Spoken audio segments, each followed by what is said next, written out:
Hey guys, thank you for tuning into another video of Stay Financially Woke. Today we're going over a presentation that kind of outlines the components of what a budget is and how to budget. Even though we won't really be getting into really the specifics of, when we should budget, how we should be budgeting our money with specific items such as putting money into an emergency fund or into other types of saving or investing accounts. This presentation is really going to just outline what goes into a budget. What does it consist of? Okay, CJ and I are going to be discussing this on a more specific level in another video. But this, topic that we're going to be covering for the next couple videos or weeks, we're labeling Budgeting 101. Because honestly, without a strong budget, without being comfortable with your budget and knowing what is leaving my account, what is coming into my account, you really can't be successful in all the other areas of finance that come after budgeting, such as investing, setting up an emergency fund, saving up money for a house, a new car, college, paying off credit cards, paying off student loans. It really all comes down to budgeting. When you really look at it, you could be making six figures and technically still going paycheck to paycheck because you don't have a good understanding of what you are doing with that money. Where is that money actually going? This presentation is going to show you exactly the steps that it takes from instead of having that money leave your account every day, every week, every month, which is going to slowly increase in size, right? Instead of just looking at for a week or a month span, look at it for a year. If you're spending that money each month, each year, it's going to be a larger amount. So this video is going to really go into that and show us where that money is going and how we can actually kind of flip that money, that negative money that is leaving our account, and what we can do with it to give us positive results. And again, I think CJ and I have said this before, some of these videos are going to be very basic. They're going to be for those that are trying to not live a comfortable life, but get out of going paycheck to paycheck.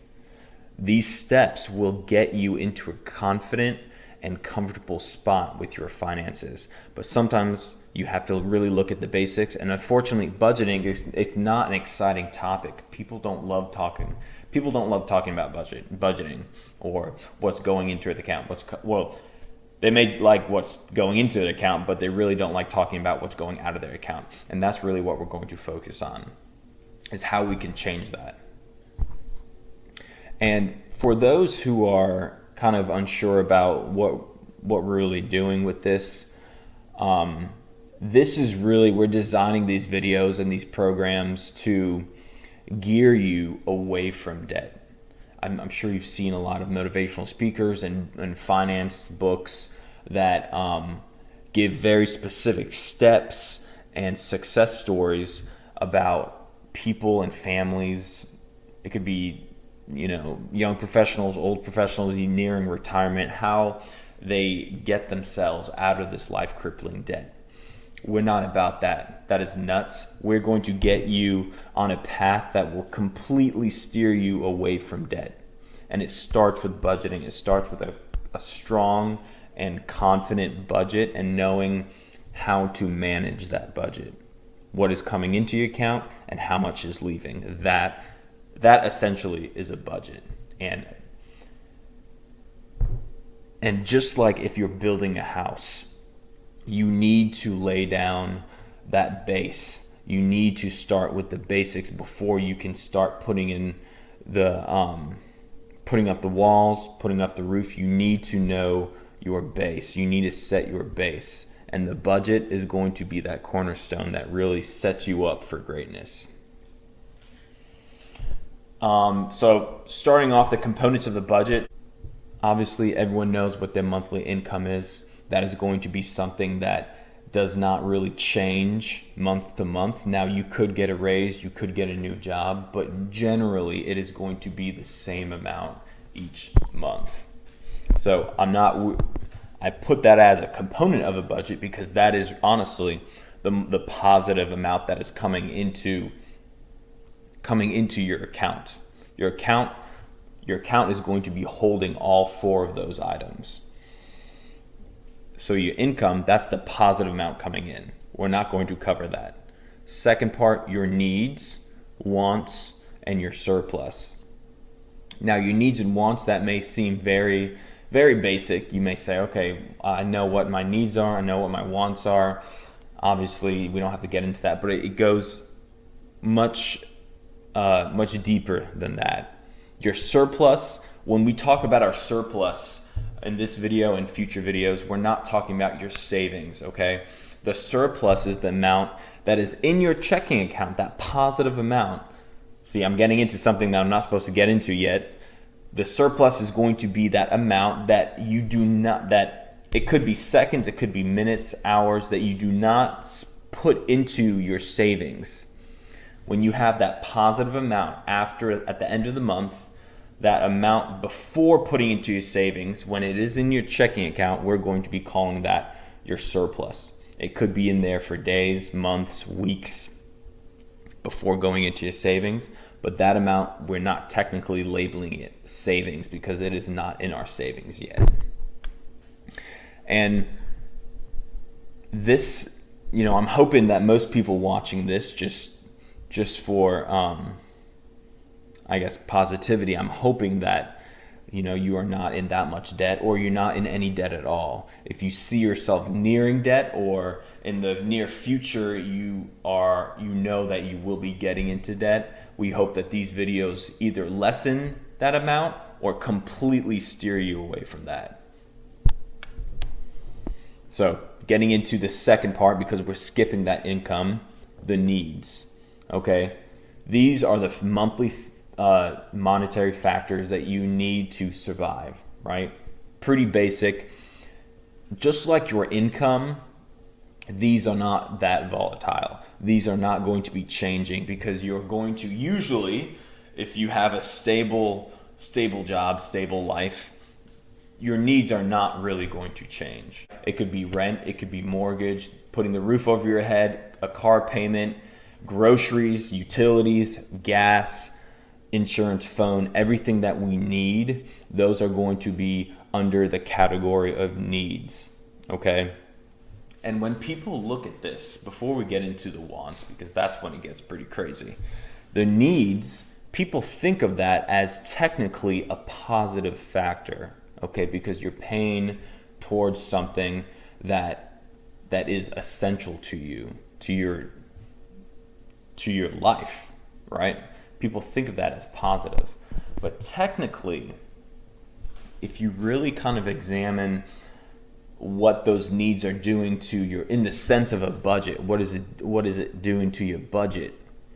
It is technically a negative factor, because it is still pulling that money away from your possible surplus. Remember, that surplus is going to be that positive amount at the end of the month before putting into your savings. So your needs are being deducted away from that, because you need to be paying those. And obviously people say, well, Paul, what about my mortgage? I'm putting my money towards something that is good, right? The house could be increasing in value, or someone could be paying that mortgage, like tenants or other guests. Yes, that is fine, but still, it is that negative amount that is being removed from your account. That's why I'm labeling it as a negative factor, if that makes sense. It's not as bad as a want, but we're going to get into that. Just really quick too, I'm going to go back. For the needs, when you are calculating your budget, and we're not going to get into that really, we're going to be doing some examples in future videos. When you're calculating your budget, if your list of needs are going to be the same for the next couple months or years, just put that as a slate kind of factor, a slate payment. Add that up and use that each month. Because remember, these needs are not going to be changing that much. So they're going to be around the same price, same cost each month, which is, it saves you some time when you are calculating your budget each month. Now your wants. This is where it gets a little complicated because everyone's wants, it really, these are going to be more volatile. These are going to be changing from person to person just a little bit more, even though our needs, yes, those change too. The wants are more drastic. They change. They could be changing each day, each week. There could be larger want factors coming out of your account per month. Once again, we're going to get into that as we go along with this video. So the monthly factors of the wants, they're purely recreational and for entertainment purposes. These are those factors that you could technically not spend a dime on and still live your life perfectly fine. Obviously, you may not be having that much fun, but remember, this video, this program, and Budgeting 101, this topic is for those that are trying to get out of that paycheck to paycheck mentality, that lifestyle, that negative lifestyle that is really pulling them down. So when we talk about eliminating these wants, it may seem a little crazy and it may sound like, honestly, like I'm a nut.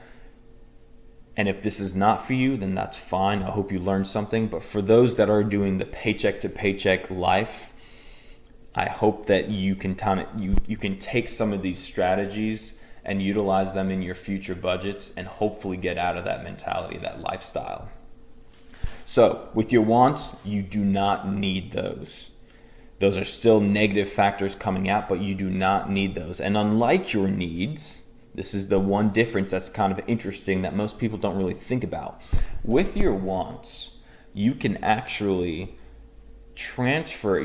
flip those from a negative cost or a negative factor that is being pulled out of your possible surplus, that amount at the end of the month in your account. You can actually flip your wants from a negative factor into a positive factor. I'm going to show you some strategies of how we can do that and why. I know that sounds a little crazy. There's a couple terms that we're using in this program that I hope will not only benefit you, but logically it'll make sense to you. It may sound a little weird at first.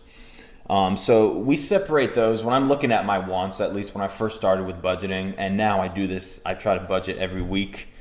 Sometimes, honestly, I budget every other day. I just review my budget. I separate them into my micro wants and my macro wants. And we'll be getting into those. Those are the only type of the want factors that are being pulled out of your account.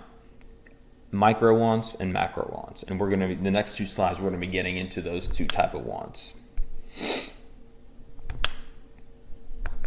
So far, we don't have to talk about the monthly income. We've talked about the needs. We've talked about the wants.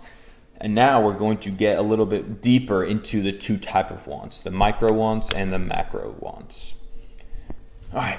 So with the micro wants, obviously, just by looking at it, these are going to be those smaller wants. They're the smaller, more frequent factors that will continue to pull down your surplus. And by this, I mean these are being removed from your checking account, removed from that possible strong surplus that you could be getting at the end of the month more frequently than the macro wants. I'm going to explain a little bit why they're smaller, but sometimes they can actually be making a larger negative impact on our surplus. I'm going to be explaining why that could be. You may not see their impact on the day-to-day basis or by looking at your budget even each week because they're such a small percent of your what is in your checking account, what could be a stronger surplus. But when you stretch that out over a couple weeks or a couple months, or if you're doing the same paycheck to paycheck mentality every year, it could have a much stronger impact on your savings, on your emergency fund, on your investments, on your overall budget, and living and your lifestyle, honestly. And remember, this part is really for those that are struggling, going paycheck to paycheck, maybe using their credit card a little bit more because they do not have that money sometimes. These couple slides are really going to benefit you and hopefully motivate you to kind of separate your budget into those key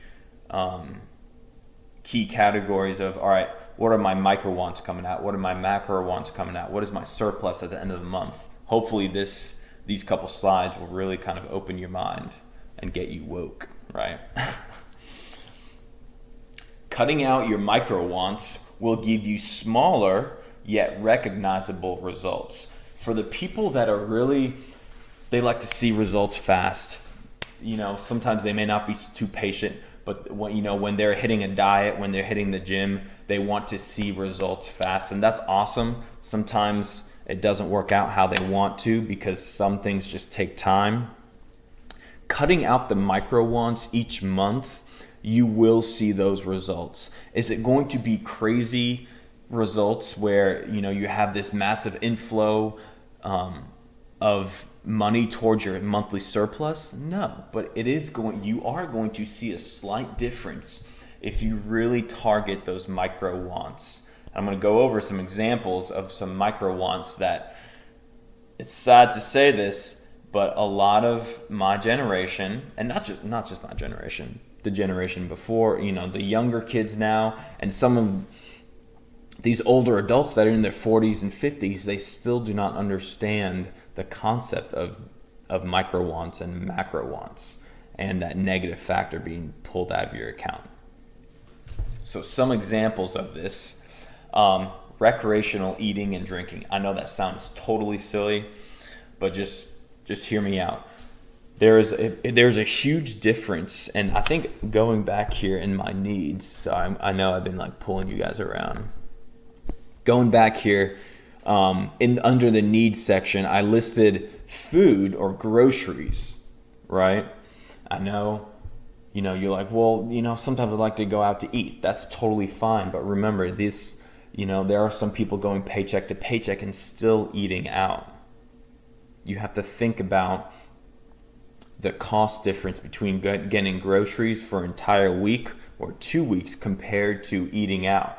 You have to, that could be a whole video in itself, comparing fast food, comparing, going out to get drinks, how that recreational eating and drinking really pulls down your account. And there's this term that we kind of created for this generation that I am in, and for this program. We're calling it the coffee concept. That is going to be an entire kind of presentation by itself. Streaming accounts, Netflix, Hulu, anything that is costing money and being pulled out of your account. And if you do not need that, if you're going paycheck to paycheck, struggling to buy food, struggling to buy gas, and you are streaming accounts, cut that out. Do not do that. I don't care if your favorite show is on there. I don't care if you're going to be missing out on movies. Bull crap. Cut that out. Get those accounts back once you have a stronger budget. Cut it out now. There's no point in paying $10 or $15, even if it's $5 a month. Cut it out. You don't need that. If you're struggling to buy your needs, your essential factors, and you can't, you gotta start targeting these micro wants. And so far, recreational eating and drinking, that's any type of drinking, right? Coffee, going out for alcoholic drinks downtown, that is all going to be micro wants because it's happening more often. Streaming accounts, even though it happens once a month, you could have multiple streaming accounts being pulled out of your account. So I just listed that as a micro want. Shopping, getting lost in the Amazon jungle. This is actually going to be a topic. I'm not going to get into this, but it's going to be a topic for another video. Next one, paid media, gaming, any type of gaming consoles, any type of games or other paid media that you are using, which would kind of go under the streaming accounts. Cut that out. You don't need it. This is essentially lowering your wants, and not just lowering them and getting them out, but we're actually going to be funneling them towards our surplus, okay? We're going to be each micro and macro want we do not spend, we do not remove from our account. We can essentially transfer it to our surplus at the end of the month. Easy, logical, extremely logical. Some people just do not understand that. Last one, of course, is the debt from any micro wants on your credit card. Remember, I hope that you guys are not in any debt right now. Of course, it is possible, student loans. With that, I've said this a couple times in a past video, student loans it's almost like that good debt. Even though it is pulling you down, there are ways that you can really target that debt once you have removed all those micro and macro wants. But even though that college degree is going to be gearing you towards, it could be a better job, a better career, student debt isn't really a debt that you should necessarily, kind of shame yourself for. There's other debt that you can definitely kind of smack yourself in the back of the head for, like credit card debt, car payments when you don't need that. That's all included, even though that could be technically a need. Car payments when you do not need that could go under unnecessary debt. So we just talked about micro wants. Now we're getting into macro wants. These are the larger, less common factors that usually occur once a month or a year. So in comparison to the micro wants, these are happening a lot less frequently because these are those larger payments. Some type of macro wants are going to be those new car payments when you do not need a new car and purchasing a new car.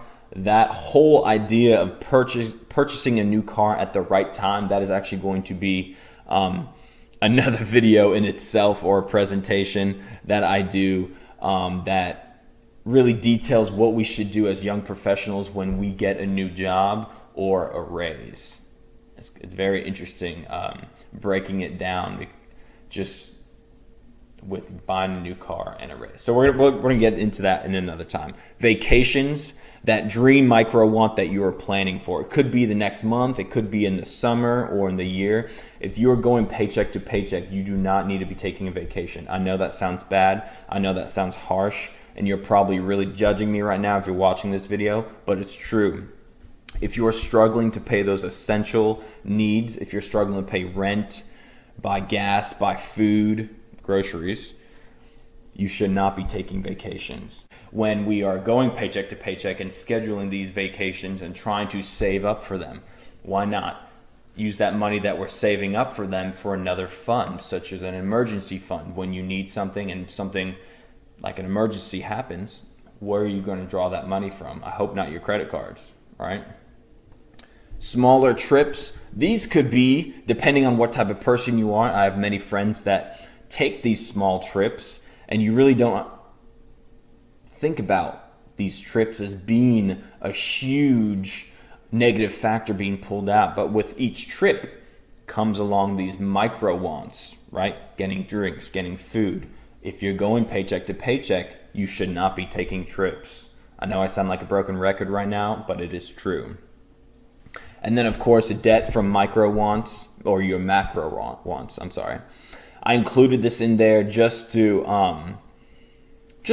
as I guess a reminder that there could be some debt that you are paying off And by eliminating these wants, you will have more money for your surplus to tackle, debt, or to improve or strengthen these positive funds, investing, savings, emergency fund, anything like that.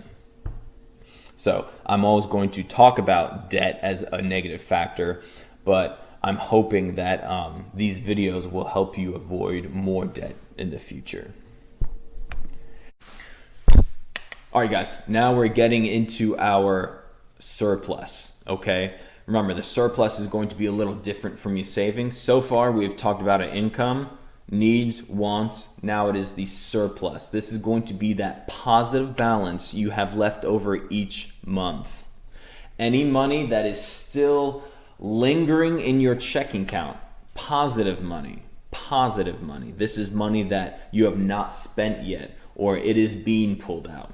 After you've paid off all those needs and those wants, this is going to be the money that is staying in your checking account before you put it into your savings. And I wanted to really kind of,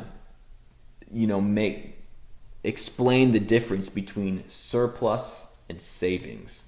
Why? I'm going to tell you why. Because when it comes to spending money, it is much more difficult to spend money in an account called savings than it is to spend money in an account called your checking account. I know that sounds silly, but it is true. People are less willing and they have more self-control not to spend the money that is in their savings than they do to spend money that is linked to their card in their checking account. Sounds silly, but it is, it's true. That's why I wanted to make the difference between surplus and savings. Even though this surplus money is that positive money that you have left over, there can be a drawback to having this large amount in this account. And you may be kind of thinking, you may be seeing what I'm getting at, but I'm going to go over that in a little bit. That's why I have this bullet point here. Having a surprise surplus can be dangerous. It increases the chance of larger unnecessary spending, such as macro wants. If you think about it, okay, once you paid your rent, any car payments, utilities, you bought groceries, you've deducted that, you've kind of taken out or transferred. Not taken out, you've taken out your needs, right? If you have successfully kind of switched your micro and macro wants towards your surplus, okay? So let's say at the end of the month, after you pay all your needs and you've been really, really diligent with not spending any money on those negative wants. Let's say you have a surplus of like $300. Right? Remember, this $300 is still in your checking account. It's not in your savings yet. What do you think is going to kind of come to your mind, right, with this $300? If this is one of the first months you are getting into budgeting, you need to have a lot of self-control after you have successfully, trained yourself not to spend those wants throughout the month. When you see this larger amount in your account because you've been transferring all those negative wants into your surplus, right? You haven't been spending that money on the wants, so they've been essentially going towards this surplus, that $300. Sometimes, and I've done this myself, you will say, well, you know what? Those new Nike shoes that I wanted to buy, they're only about $200, right? I have $300. I'd still be saving $100. That is the opposite. You'd be taking a step forward, then 2 steps back. After you've gone through the entire month with training yourself not to spend those wants, you may have a larger surplus in your account than normal. And what are you going to do with that? You're going to immediately spend that on something, a macro want. That's why we've separated those into 2 categories. because usually it is going to be a macro want. It's going to be that larger one-time payment. It could be, a new gaming console. It could be new shoes. It could be something for your car, your house, anything that you really do not need. It's probably going to be a macro want at the end of the month. So that's why it's important to really be diligent and transfer that surplus amount, no matter how much it is. And I forgot to mention this. I know I keep going on tangents. My mind is like, when I'm talking about a strong or positive surplus, I'm not talking about thousands of dollars. I'm not even talking about hundreds of dollars. I'm just talking about a larger surplus than usual. If you're saving about $5, right, going paycheck to paycheck and have about $5 left over before you get paid the next month, and then you put in $40 or $50 or $60 because you've been cutting out all those wants, that is awesome. That is what I'm calling a strong or positive surplus. It could be $50. It could be $100, $200. No matter how much it is or how little it is, if it is larger than usual, that is still a strong and positive surplus that you are gaining in your account. Remember, this whole idea is just to remain positive and motivated. And hopefully each month that will keep your savings, after you transferred it to your savings will slowly, remember, slow and steady wins the race, right? Short-term goals will always become long-term wins. Remember that. Short-term goals will always become long-term wins.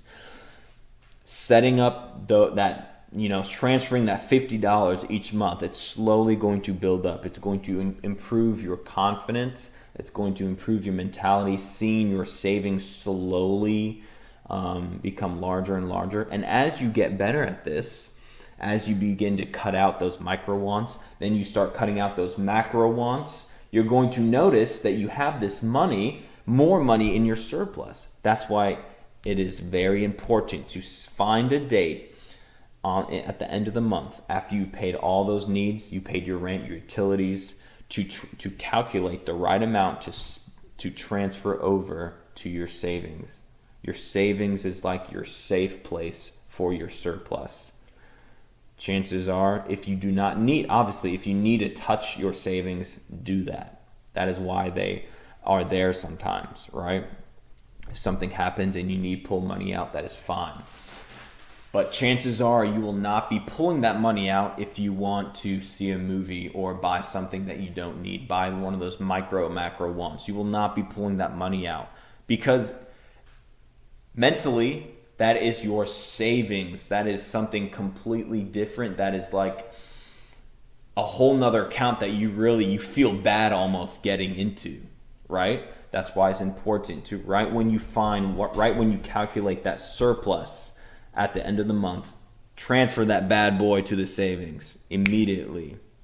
I swear it will give you a better mindset each month. All right, so now we're getting into our savings, okay? This is not part of your budgeting, even though technically it is directly affected by your monthly budget and your surplus. It is not part of your budget. It is not going to be a component of Budgeting 101. That's why in the very beginning, I did not list it under the components of it. Under the components of a budget, because it is not. It's affected by your budget and how strong and positive your budget is, but your savings is not part of that constant moving process in your checking account. Your savings is going to be completely different. It could be investments, crypto, mutual index funds, emergency funds, anything. It is not going to be in your checking account. Your checking account is where that constant moving is happening with wants and needs and your income, right? And your surplus. That is kind of its own world. The savings is another separate account, okay? It's that cash set aside that you're not going to be touching. Like I said, it is more challenging to spend money in your savings because honestly, I feel bad spending money in my savings. I'm sure you will too. If you have money in your checking account and you want to buy something that you do not need, is not essential to your life, you probably will feel bad too pulling that money out of your savings.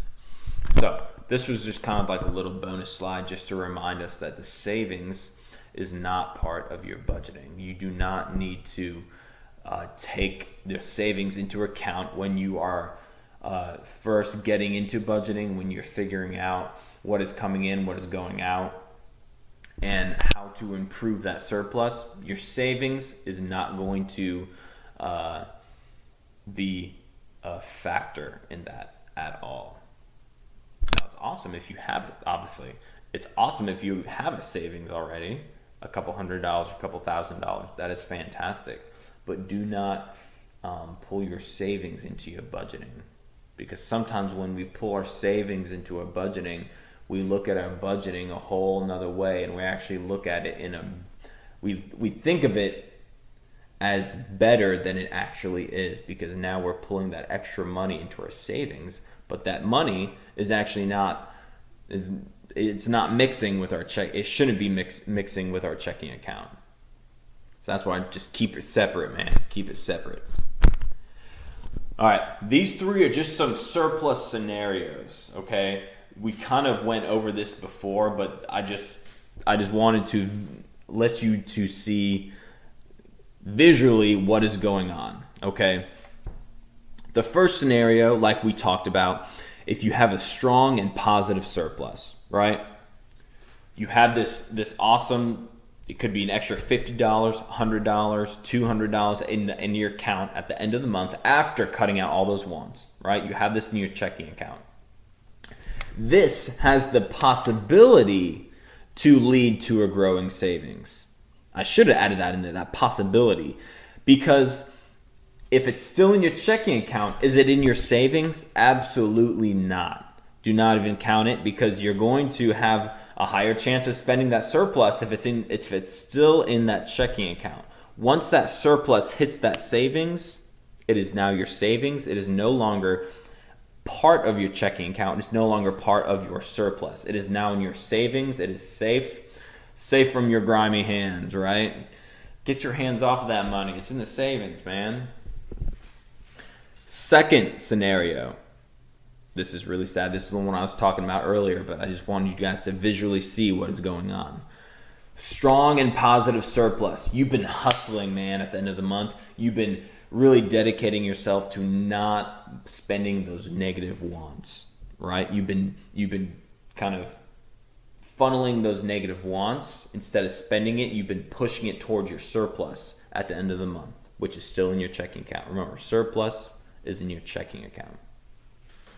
But what happens before putting into your savings, before putting that money into a safe place? What happens? You say, ooh, really wanted that new gaming console, that new Xbox. I think, I have an extra $300, $400. I'm going to use that. That's awesome. I've been working hard myself. What happens? Nothing changes, right? It's almost as if you didn't even hustle and dedicate yourself throughout that whole month. It immediately becomes, instead of going into your savings and growing, right? It becomes a micro want, and what happens to your savings? They plateau. They stay the same, right? Instead of growing your savings with that surplus of that $300 to $400, that has now just become a macro want, and your savings stay the same. Third scenario, look, this is interesting because this really lets us see that even if you've been working hard for both these months, right? Even if you've been, let's say in June, you've been working hard, not spending money on your wants, right? You had that positive surplus, and then you buy that macro want, it's a negative effect, negative scenario. But then in July, you say, you know what? I don't need to. I want to buy as much wants as possible. I want to live my life now. So you have a very weak surplus. Remember, it's okay if your surplus is small. If you have a larger surplus than usual, that is fine. What I mean by when I say a weak or negative surplus, your surplus either decreases or stays the same, which is essentially you going paycheck to paycheck. That negative or weak surplus will lead to, look, the same thing, plateaued savings. Plateaued savings. So you essentially have the possibility of working hard, right? And having a positive effect on your savings. You can work hard and have a negative effect on your savings. Or you can just say screw it and have a negative effect on your savings. It's up to you, right? This next part is, I hope that kind of made sense going over those scenarios and kind of giving you an idea of what was really happening with that surplus money and why I encourage people to really transfer that money as soon as possible once they have calculated it. And it's easier to transfer that big amount of money because you kind of have a better idea of what is going into the account, as well as calculating what money you will need left in that checking account for anything like gas or utilities that are coming up in the next week. Once you get better at your budget, you can start transferring that money per week or even each day, right? Ooh, I didn't buy this, I get to transfer that into my savings account. That is more, constant, and you got to keep up with that. But it still will add up to the same money or the same amount of money, right? Self-employment. This is another term that CJ and I kind of came up with, and we started talking about this concept probably almost like a year ago when we were just discussing our budgeting strategies, when we were, just talking about finances. Self-employment is kind of what we've came up with, and it's essentially paying yourself at the end of the month. This does not mean becoming an entrepreneur, starting a business. This is just a kind of a phrase that we want to stick when you are budgeting and kind of going over your monthly finances, okay? This is a concept that will passively increase your monthly surplus and savings without changing your monthly income. So remember, your monthly income, chances are, is going to stay the same between some numbers, right? It could change a little bit, but usually there's going to be that average amount that is about the same each month. This concept, right, is really, it encompasses the entire presentation, okay? Taking your wants and making them into something positive, okay? Transferring that negative want into a positive surplus by targeting specific items each month. This is what I just recently talked about a couple minutes ago, about instead of just waiting at the end of the month, right? You start listing the items that you did not spend on. That will let you see the difference of not spending that money, the daily difference. Remember, we're going to go back to that first, or one of those first slides. Look, cutting out micro wants will give you smaller yet recognizable results. Boom, this is exactly what I'm talking about right now. If you do this each day, if you have a certain schedule of spending money on those micro wants, and then 1 month you do not do that, you're able to transfer that money instead of waiting till the end of the month. Once you get good at this, or you've really motivated yourself to build up that savings account, and instead of just building up that surplus, that big surplus at the end of the month, you want to see fast results, you start transferring that money each day to your savings, you're going to see, you may not see bigger results, right? Because technically it's the same amount of money, but you will see, I guess you could say, fast results. They may be smaller, but you'll see, ooh, I just transferred that $8 or that $9 to my account. I just transferred that same amount yesterday too. If you keep that up, you will see results.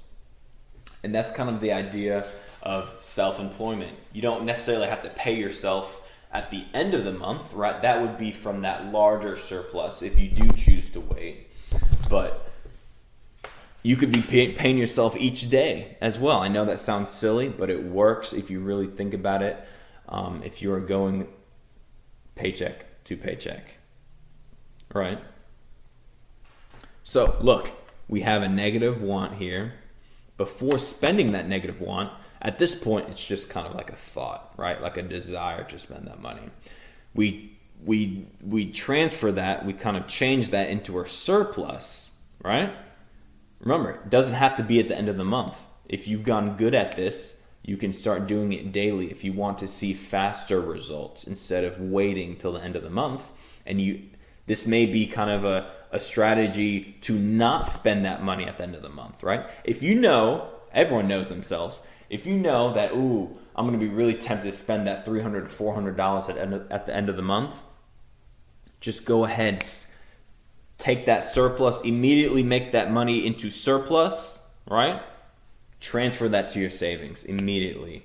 So look, we take that want, we don't spend that money, we transfer that, we change that into surplus, immediately transfer that to savings. Boom, you are now paying yourself at the end of the month. You are now increasing your surplus and increasing your savings. Now you are technically becoming self-employed, if that makes sense, because you're paying yourself to not spend that money on those wants, right?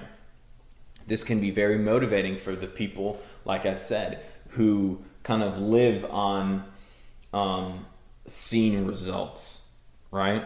They want to see those fast results. They want to see the change that is happening positively, which is great. Sometimes that can be very motivational, and sometimes that can spread to other people and really encourage them to do the same, right?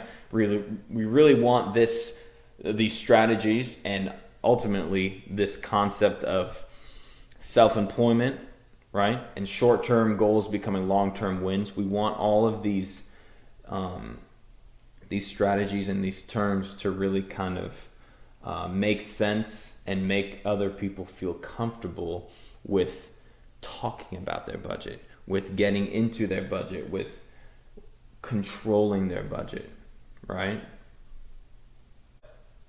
I can guarantee that if you are struggling financially, this will help you.